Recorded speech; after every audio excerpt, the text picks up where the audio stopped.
मेरा नाम है डॉक्टर खुशनूद रहमान और मैं इस्लामिया कॉलेज पेशावर में पढ़ाता हूँ।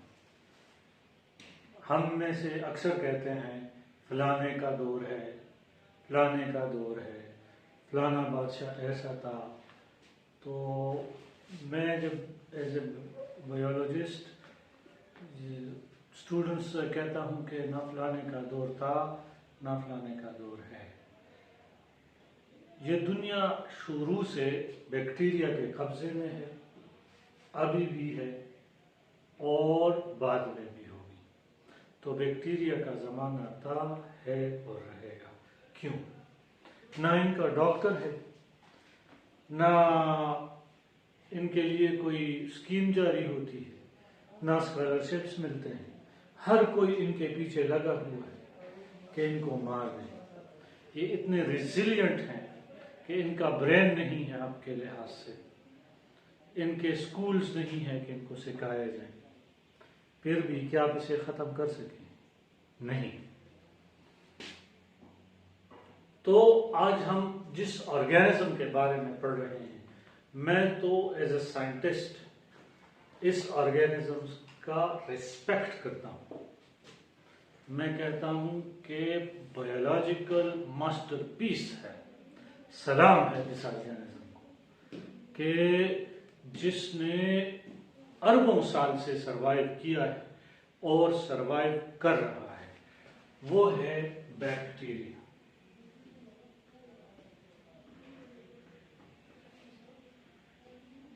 बैक्टीरिया लव्स बेसिकली इसको कब दिया गया? शायद इनको पता भी नहीं है कि इनको बैक्टीरिया कहते हैं हम लोग। ठीक है, बैक्टीरिया लव्स निकला है बाक्टर से। बाक्टर कहते हैं रॉड्स को। रॉड्स को ये इस तरह हुआ था कि ये जो शीप के अंदर एक बीमारी होती है बेसिलस एंथ्रेक्सी, वो बेसिलस नामी बैक्टीरिया पहली मर्तबा उसने देखा साइंटिस्ट ने, रॉबर्ट कोश ने। और ये बेसिलस चूंकि रॉड शेप होता है तो इस तरह इसको बैक्टीरिया नाम दिया गया। ठीक है, ये नाम इस वजह से। वैसे बैक्टीरिया को डिस्कवर किया है एनिमिक्यूल के फॉर्म में, दांतों के अंदर और रेन ड्रॉप्स के अंदर एंटोनी वान लीवनहुक ने। बहरहाल हिस्ट्री की तरफ नहीं जाते, साइंस की तरफ आते हैं। फलाने ने ये किया, फलाने ने ये किया, वो ट्रिब्यूट्स अपनी जगह। लेकिन बैक्टीरिया है क्या चीज? बैक्टीरिया अगर हम देखें तो ये अपने एक पार्टनर है, उसका नाम है आर्किया, जिसका हम बाद में जिक्र करेंगे। ये इसके साथ कुछ चीज़ें शेयर करता है, कुछ इससे मुख्तलिफ है। तो पुराने ज़माने में लोग उसको एक उसमें फाइलम में डालते थे। फिर जैसे जैसे मैं कह रहा हूँ ना कि जैसे जैसे लोगों की समझ पड़ती है और उनको रियलाइज होता है, तो वो बैक्टीरिया को एक सल्यूट ज़रूर मारते हैं और कहते हैं कि ये तो लेजेंड्स हैं। वो क्यों? क्योंकि फिर कहा गया कि ये तो आर्किया से भी मुख्तलिफ हैं, तो आर्किया को अलग किंगडम और इसको अलग किंगडम। फिर कहा गया नहीं, ये तो सुपरलेटिव दर्जे में मुख्तलिफ हैं। तो फिर 3 डोमेन्स बनाए गए। मैंने आपको कहा था ना पिछले लेक्चर्स में कि डोमेन के लिए doctor Khushnood PCO for good students, तो डी फॉर डोमेन, तो सुपरलेटिव जो डिग्री है, ठीक है ना, तो सुपर किंगडम जिसे कहते हैं, डोमेन, सुपर किंगडम। तो वो चीज यहां पर इसका अपना एक अलग डोमेन पड़ गया, बैक्टीरिया। इसका अपना एक अलग डोमेन पड़ गया और उस बैक्टीरिया के फिर अंदर मतलब हजारों अक़साम हैं, 6000 से ऊपर, और मुख्तलिफ किताबों में मुख्तलिफ कोई इसको 19 क्लासेस बनाता है, कोई 15 क्लासेस बनाता है, कोई कितने बनाता है, वो भी बाद में डिस्कस करें। पहले समझें तो बैक्टीरिया है क्या। तो बैक्टीरिया प्रोकैरियोट्स के डोमेन से ताल्लुक रखता है और बैक्टीरिया अपना अब खुद डोमेन है। ठीक है। अब ये प्रोकैरियोट्स में फिर क्या है, ये बैक्टीरिया ये विदाउट न्यूक्लियस है और है तो सादा, लेकिन कॉम्प्लेक्स काम ऐसे हैं कि जो यूकेरियोट्स भी ना कर सकें। मतलब हर चीज कर सकते हैं भाई। बैक्टीरिया के बारे में बता दूं कि फरागिना यानी जो फिरौन हैं उनके इंटेस्टाइन से बैक्टीरिया मिले हैं। लेग्स के अंदर से हजारों लाखों साल पुराने स्पोर्स जिंदा बैक्टीरिया मिले हैं। ये बता दूं कि कहते हैं कि ये 25 लाख साल पुराने पत्थरों के अंदर से निकले हैं और उनके अंदर जिंदा स्पोर्स हैं। 2.5 इसको क्रिप्टोबायोन्सी कहते हैं। ये कभी बाद में डिस्कस करेंगे कि क्रिप्टोबायोलॉजी क्या है, कि कितने मिलियन साल तक ये जिंदा रह सकते हैं। क्रिप्टोबायोलॉजी। तो बैक्टीरिया बड़ा ही खूबसूरत सब्जेक्ट है, सीखने वालों के लिए इसमें बहुत कुछ है। तो विदाउट न्यूक्लियस है। इनका जो हम डिस्कस करेंगे वो है इनका सेल वॉल प्लस कैप्सूल। फिर सेल वॉल में इनके फ्लैजेला हैं, फिर इनके सेल वॉल में पिली हैं। ठीक है। फिर इनके सेल वॉल में ग्राम नेगेटिव और ग्राम पॉजिटिव का कंसेप्ट है। फिर इनके सेल वॉल में ड्रग्स के साथ रिएक्शन है। ये जो हम ड्रग्स खाते हैं ना, एंटीबायोटिक, ये जाकर सीधा इनके सेल वॉल के साथ बाइंड होता है। तो ये जो आप ड्रग डेवलपमेंट करते हैं बेसिकली इनका जो है वो सेल वॉल है। कभी कभार ये तंग आकर अपना सेल वॉल बाहर फेंक देते हैं। ग्राम पॉजिटिव नामी एक बैक्टीरियम है, वो अपना सेल वॉल बाहर छोड़ देते हैं, उसको फिर माइकोप्लाज्मा कहते हैं। ये भी डिस्कस करेंगे। तो आते हैं और डिस्कस करते हैं। तो cell wall and bacteria, cell wall and bacteria.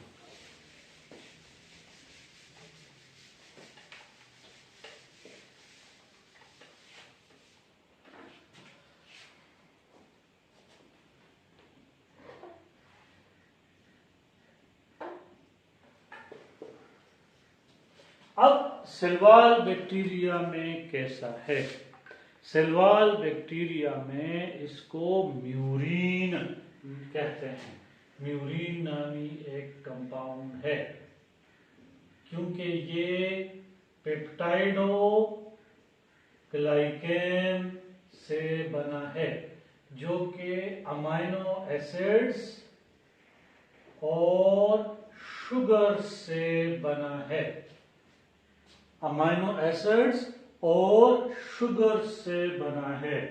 ये पेप्टाइडोग्लाइकेन इन एसिटाइल ग्लूकोसामीन और इन एसिटाइल न्यूरामिक एसिड से बना है। इन एसिटाइल ग्लूकोसामीन प्लस इन एसिटाइल न्यूरामिक एसिड से बना है। तो मैं कहता हूं ये नागनाम से बना है। किससे बना है? नागनाम से। तो और ये चीज तो कॉमन है आर्किया में, लेकिन ये मुख्तलिफ है। वो म्यूरानमिक एसिड है, इसीलिए उसको सीडोम्यूरिन कहते हैं। तो ये इसकी बनावट है। और सेल वॉल के लिहाज से हम कहते हैं कि बैक्टीरिया के दो अक़साम हैं, ग्राम पॉजिटिव और ग्राम नेगेटिव। अब ग्राम पॉजिटिव और ग्राम नेगेटिव बैक्टीरिया क्या हैं? भाई अगर हम एक साइड पर ग्राम पॉजिटिव ले लें और एक साइड पर ग्राम नेगेटिव,